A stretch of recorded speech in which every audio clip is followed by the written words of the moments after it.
Netflix has released a few new horrors in the last month, and I'm doing my best to catch up with them.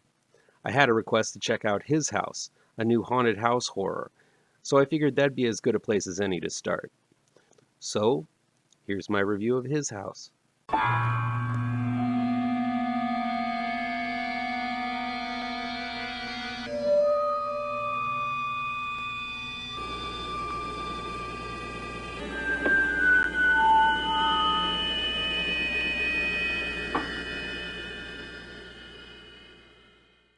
Welcome back to ML Miller Frights, a part of the Kings of Horror Network. I'm ML Miller. While you might be watching this video on the Kings of Horror Network, I urge you to click over to my ML Miller Frights page and give it a like, share with your buddies across the electronic superhighway, click subscribe to this channel, and don't forget to ring that bell for notifications. Please get the word out to new folks so we can make the Kings of Horror Network, as well as ML Miller Frights, bigger and better. Be on the lookout for a new Kickstarter campaign for an anthology I participated in called Nightmare Theater.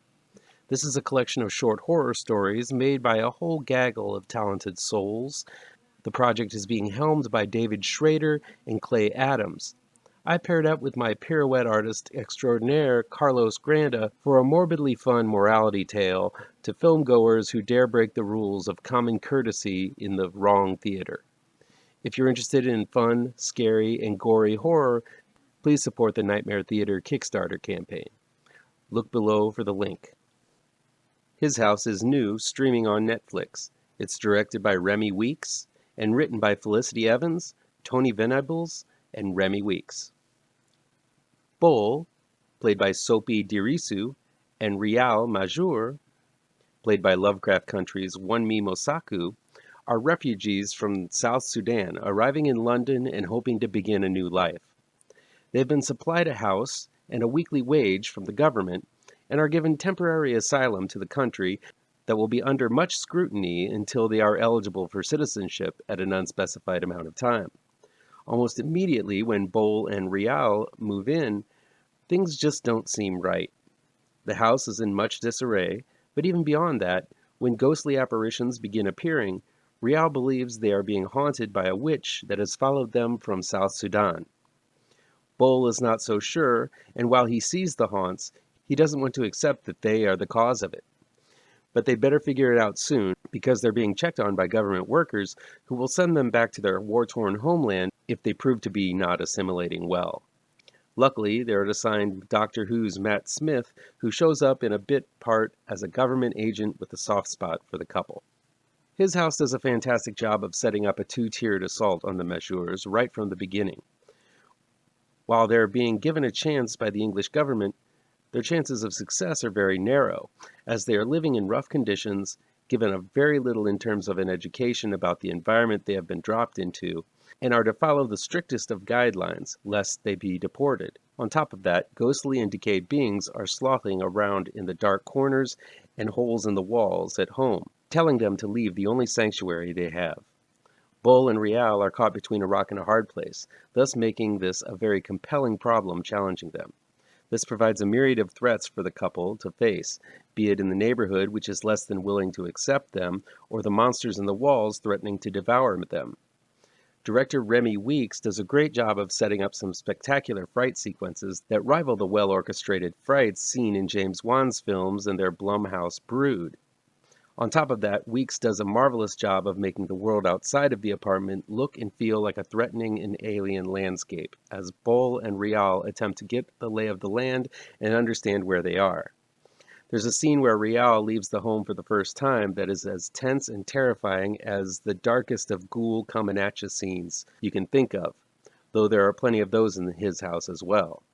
Sope Dirisu and Wunmi Mosaku are two fabulous actors, giving a lot of heart and soul to get behind as the Majurs. Mosaku was one of the most compelling actresses in Lovecraft Country.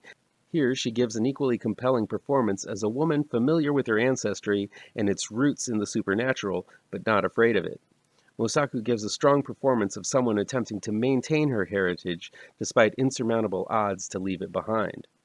Sope Dirisu gives an equally strong performance and provides the flip side to Rial's reaction. As Bull, he is eager to assimilate into the culture, wanting to fit in and forget about the hardship of his homeland.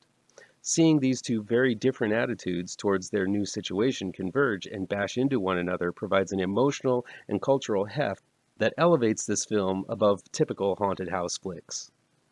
The scares are many and potent in his house.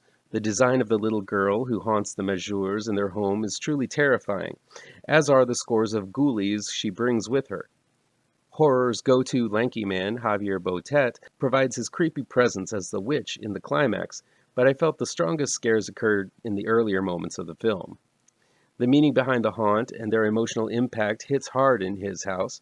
When everything falls into place, it's late in the film, and I think that's a smart move because had we known about these certain details of the Mazurs' escape from South Sudan, they might not have been so easy to like in the beginning.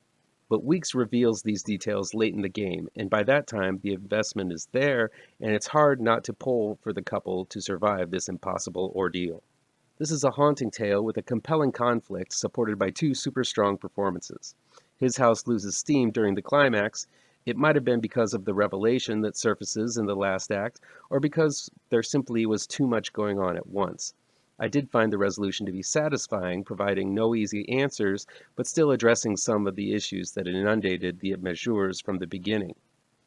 His house is a bit top-heavy, as it seems to pack a lot of effective scares and a winning conflict in the beginning, and might weaken in the latter portions, but still works most of the way through and depicts a relevant struggle that most of the world knows very little about. Good on this film for shining some light on that. That'll be it for today. Please chime in the comments and let me know what you think of this video, how on the nose or mind-numbingly wrong I am, or you can counter with your own review. If you like this video, please pound that thumbs up button. Share this video with your social media addicted pals. If you're looking for written reviews, you can find them on mlmillerwrites.com. Don't forget, I have 2 new horror comic book trade paperbacks you should look for. GRAVETRANCERS is out right now, and Pirouette, collecting never-before-published issues, will be out in November 18th in only the finest of comic book stores. And be sure to subscribe to this channel and ring that bell for alerts to be the first to see my future videos. Thank you so much for your time, and take care.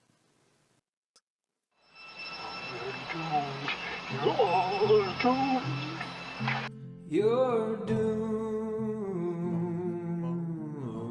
to live the life you're meant to be, stuck inside your reality. You're